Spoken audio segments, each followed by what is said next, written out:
The Union government will present its final and an interim budget on February 1st. A budget just before elections can be even more important than the usual ones. Governments tend to remember people a little more before elections. And the Union government taxes and spending can alter all our economic lives.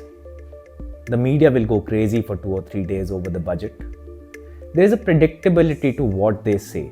Either it's just brilliant, or at worst, it's balanced. They won't tell you the whole truth, that the government has been fudging its numbers. I know, you will say journalists always tend to find something to carp about the government. But this time around, it's not us revealing the truth.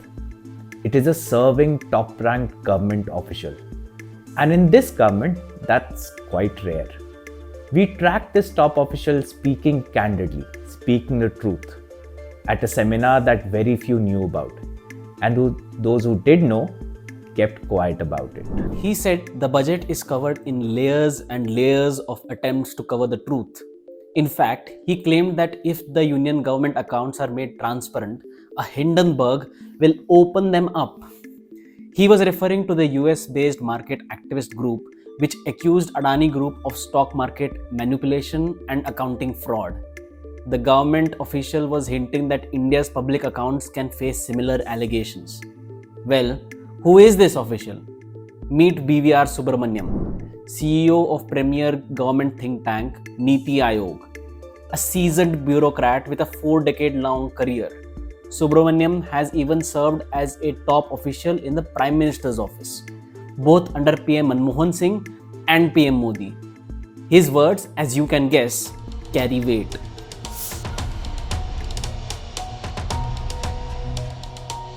Subrahmanyam was speaking at a seminar on government's financial reporting.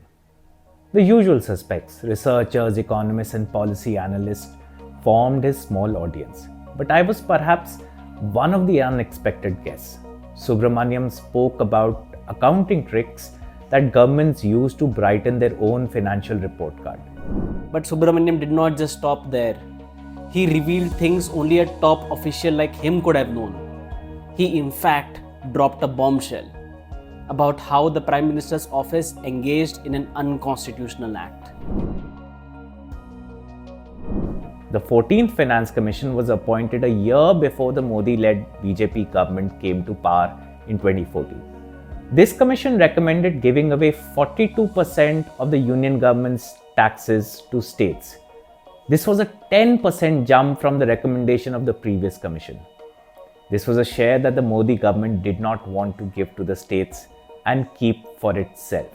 Subrahmanyam further said that PM Modi held backdoor negotiations with the head of the commission to lower this share.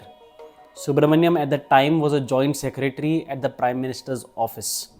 The 14th Finance Commission, why they ready one? They raised the devolution to states to 42%. I was at the heart of the discussion, not hard, a tripartite discussion between Dr. Reddy, me and the Prime Minister. No finance ministry. Should it be 42 or 32 or some number in between? The previous number was 32. And in good, South Indian English, he told me in the end, Appa, brother, go and tell your boss, he has no choice. He said, go and tell your boss, he has no choice. It's interesting to understand why the Finance Commission's powers are there and what they stand for. We at the Reporters Collective corroborated this claim with other members of the 14th Finance Commission. They confirmed that this did indeed happen. They have requested that their identity be kept hidden. The Indian Constitution allows the government to either accept or reject the Finance Commission's recommendations. It cannot alter or debate about it.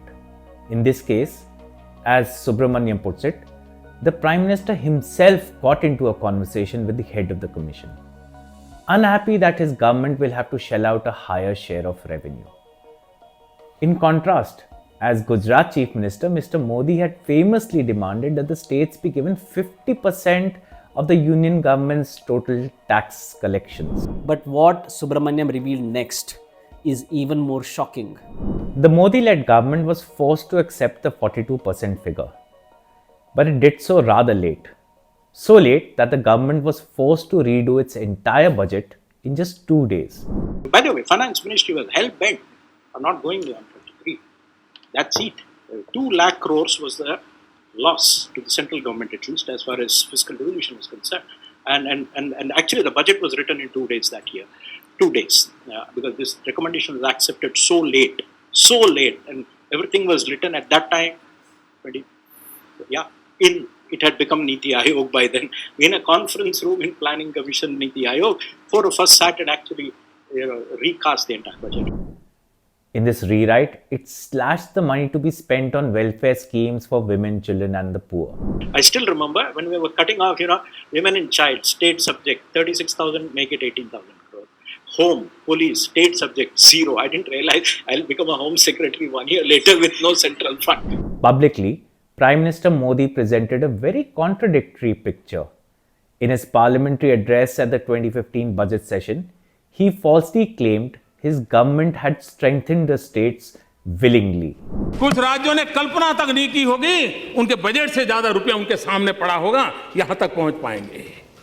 क्या ये federal structure में राज्यों को मजबूत करने का तरीका है कि नहीं है? अभी हमने 42% फाइनेंस कमीशन की रिपोर्ट को स्वीकार करके हम दे रहे हैं, जबकि फाइनेंस कमीशन एक मत नहीं है। फाइनेंस कमीशन के मेंबर के अंदर भी डिस्प्यूट है। हम उसका फायदा उठा सकते थे, हम नहीं उठाना चाहते, क्योंकि हमारा तत्वतः हमारा कमिटमेंट है कि राज्य समृद्ध होने चाहिए, राज्य मजबूत होने चाहिए। 42% देना, ये अमाउंट छोटी नहीं है। जब अमाउंट आप सुनोगे ना तो आप हैरान हो जाओगे, इतना सारा रुपया आया है। कुछ राज्यों के पास तो तिजोरी की साइज नहीं है इतने रुपये रखने।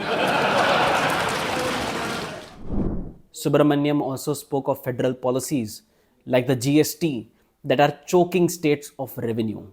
Research papers have shown how states' ability to raise tax revenue has declined since GST came into the picture. Opposition party ruled states have been saying this for years. Subrahmanyam now confirmed their allegations. I mean, this is something. States are getting increasingly choked for revenue, and post GST, their avenues for raising, funds independent of some third party is also not there. Because of which, and I think GST, while it's a success, revenues have been buoyant. I think it has probably pushed states now more to the other side in terms of being cautious in subscribing to any such arrangement. A lot of this might seem like quibbles over numbers. They seem distant from our lives. But remember, these numbers decide the quality of our life. From school fees to the price of potatoes. The fact that the central government is tinkering with these numbers and squeezing state governments in a political game is worrying. Surprisingly, these headline-grabbing revelations haven't meant much to Indian media and polity. The seminar was watched by just over 500 people between July 2023 and January 2024.